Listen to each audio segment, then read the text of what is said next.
Kiekvieno vyresnio kaip 50 metų amžiaus žmogaus klausa aukštiems garso dažniams mažėja po 2 decibelus kasmet. Ar galima teigti, kad vyresnio amžiaus žmonėms triukšmas sveikatai kenkia mažiau negu jaunesniems? Klausa aukštiems dažniams, kai pradeda kristi jau nuo 25 metų, galima taip pradėti sakyti. Klausos susilpnėjimas aukštiems dažniams, jisai taip labai netolygiai krenta su amžiumi. Tačiau žmogus yra labai individualus. Ne visi 60-mečiai yra nevienodai kurti. Aš pats turiu tokių pavyzdžių, kada teko bendrauti su vienu pagyvenusiu žmogum, kuris puikiausiai girdėjo, net būdamas ne muzikantas, aukšto dažnių garsus. Jisai klausydavosi muzikos, sakė, tu čia man, prisuktos aukštus dažnius, nes man jie sako pjauna ausį. Bet dabar, jeigu grįžtant prie jūsų klausimo, dėl pačių kenkimo, kad garsų negirdi, tai visai nereiškia, kad jisai nekenkia. Tarkim, mes irgi dažnai negirdim būtent tų žemųjų garsų arba infragarso, tačiau jo poveikis yra žymiai didesnis negu tų garsų, kuriuo mes girdime, kadangi jie iššaukia, tarkim, mūsų organų vidinės vibracijas. Sakau, labai sunku pasakyti, kad senesniems žmonėms yra mažiau kenksminga vien dėl to, kad jie negirdi tų aukštų dažnių, bet jie girdi puikiai žemus garsus. Tuo labiau, kad mes, kaip sako, galbūt netgi su amžiumi norim tos ramybės. Ir tas visas psichologinis poveikis, tarkim, garso senam žmogui irgi, sako, nervina, erzina ir visa kita, negalima sakyti, kad senų žmonių neveikia garsas.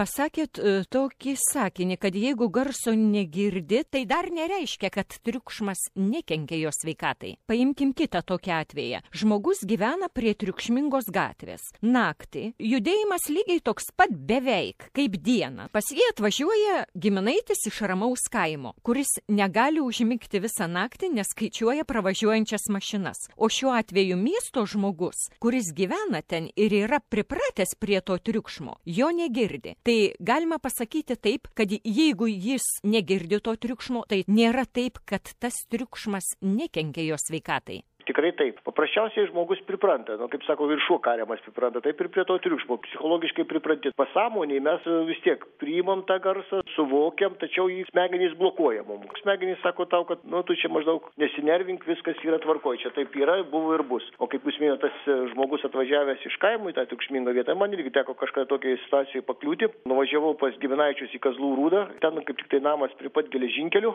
ir visą naktį skaičiavau pravažiuojančius traukinius. Kadangi ten ne tik tai triukšmas, dar ir vibracija. Ir nors pats mieste gyvenu, automobilių triukšmas manęs jau nebeveikia, bet aš jau pripratau prie to. Psichologiškai, aišku, nebeveikia. O tarkim, traukinių triukšmas, aš patekau į kitą aplinką ir automatiškai pradedu skaičiuoti pravažiuojančius traukinius ir galvoju, kas čia atsitiko, kodėl pradėjo lova drebėti. Yra paskaičiavimų, kad nuolat esant 40-50 decibelų triukšmui, žmogui jau atsiranda psichinės reakcijos, o lietaus lašų sukeliamas triukšmas taip pat lygus 50 decibelų. Nustatyta, kad tose kraštuose, kur labai dažnai lyja, trūksta saulės šviesos, daug žmonių serga depresijom. Tai gal negalima dėl to kaltinti vien tik saulės šviesos trūkumą. Galbūt kaltas ir lietaus lašų keliamas triukšmas. Tas monotoninis lietaus lašų lašėjimas, toksai barbenimas, tarkim, į stogą arba kažkur tai girdėmės, tas monotoninis garsas, tos ir silpnas, kaip minėjome, tegul būna 40 decibelų, tegul būna 50 decibelų. Jis veikia